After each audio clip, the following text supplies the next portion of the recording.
ಹಾಗಾಗಿ ಇವತ್ತು ಭಾರತೀಯ ಜನತಾ ಪಾರ್ಟಿಯವ್ರಿಗೆ ಏನಾಗಿದೆ ಅಂತ ಹೇಳಿದ್ರೆ, ಅಥವಾ ಜನತಾ ದಳದವ್ರಿಗೆ ಏನಾಗಿದೆ ಅಂದರೆ, ಎಲ್ಲೋ ಒಂದು ಕಡೆ ಕಾಂಗ್ರೆಸ್ನವರು ಇಷ್ಟು ಚೆನ್ನಾಗಿ ಆಡಳಿತ ಕೊಡ್ತಾ ಇದ್ದಾರೆ, ಆದ್ದರಿಂದ ನಾವು ಏನಾದರೂ ಮಾಡಬೇಕಲ್ಲ ಅಂತ ಹೇಳಿ ಇವತ್ತು ಅವರು ಜನ ಆಕ್ರೋಶ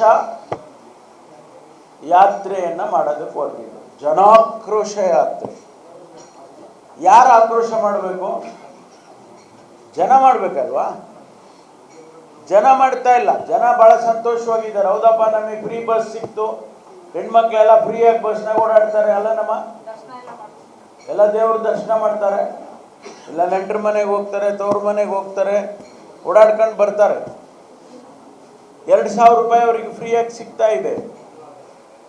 ಅದರ ವಿದ್ಯುತ್ ಶಕ್ತಿ 200 ಯೂನಿಟ್ ಒಳಗಡೆ ಇದ್ದರೆ ಅವ್ರಿಗೆ ಫ್ರೀಯಾಗಿ ವಿದ್ಯುತ್ ಶಕ್ತಿ ಸಿಗ್ತಾ ಇದೆ, ಅಕ್ಕಿ ಸಿಗ್ತಾ ಇದೆ. ನಮ್ಮ ಯುವಕರಿಗೆ ಉದ್ಯೋಗ, ಯುವ ನಿಧಿ ಅಂತೇಳಿ ಉದ್ಯೋಗದ ಭರವಸೆಯನ್ನು ಕೊಡೋದಕ್ಕೆ ಹೊರಟಿದೆ. ಇದೆಲ್ಲ ನೋಡಿದರೆ ಅವರಿಗೆ ಯಾರು ಆಕ್ರೋಶ ಮಾಡೋರು? ಯಾರು? ಇವರೇ ಆಕ್ರೋಶ ಮಾಡೋದು. ಇದು BJP ಆಕ್ರೋಶ, ಜನಾಕ್ರೋಶ ಅಲ್ಲ ಇದು. ಆದ್ದರಿಂದ ನಾವು ಕಾಂಗ್ರೆಸ್ ಪಕ್ಷ ರಾಜ್ಯದ ಜನತೆಗೆ ಏನು ಭರವಸೆ ಕೊಟ್ಟಿದ್ದೇವೆ ಅದನ್ನು ನಾವು ಮಾಡ್ಕೊಂಡು ಬರ್ತಾ ಇದ್ದೇವೆ. ಹಾಗಾಗಿ ಇವತ್ತು ಭಾರತೀಯ ಜನತಾ ಪಾರ್ಟಿಯವ್ರಿಗೆ ಏನಾಗಿದೆ ಅಂತ ಹೇಳಿದ್ರೆ, ಅಥವಾ ಜನತಾ ದಳದವ್ರಿಗೆ ಏನಾಗಿದೆ ಅಂದರೆ, ಎಲ್ಲೋ ಒಂದು ಕಡೆ ಕಾಂಗ್ರೆಸ್ನವರು ಇಷ್ಟು ಚೆನ್ನಾಗಿ ಆಡಳಿತ ಕೊಡ್ತಾ ಇದ್ದಾರೆ, ಆದ್ದರಿಂದ ನಾವು ಏನಾದರೂ ಮಾಡಬೇಕಲ್ಲ ಅಂತ ಹೇಳಿ ಇವತ್ತು ಅವರು ಜನ ಆಕ್ರೋಶ ಯಾತ್ರೆಯನ್ನು ಮಾಡೋದಕ್ಕೆ ಹೊರಟಿದ್ರು. ಜನಾಕ್ರೋಶ ಯಾತ್ರೆ. ಯಾರು ಆಕ್ರೋಶ ಮಾಡಬೇಕು? ಜನ ಮಾಡಬೇಕಲ್ವಾ? ಜನ ಮಾಡ್ತಾ ಇಲ್ಲ. ಜನ ಭಾಳ ಸಂತೋಷವಾಗಿದ್ದಾರೆ. ಹೌದಪ್ಪ, ನಮಗೆ ಫ್ರೀ ಬಸ್ ಸಿಕ್ತು, ಹೆಣ್ಮಕ್ಳೆಲ್ಲ ಫ್ರೀಯಾಗಿ ಬಸ್ನಾಗ ಓಡಾಡ್ತಾರೆ, ಎಲ್ಲ ದೇವ್ರ ದರ್ಶನ ಮಾಡ್ತಾರೆ, ಎಲ್ಲ ನೆಂಟರ ಮನೆಗೆ ಹೋಗ್ತಾರೆ, ತವ್ರ ಮನೆಗೆ ಹೋಗ್ತಾರೆ, ಓಡಾಡ್ಕೊಂಡು ಬರ್ತಾರೆ.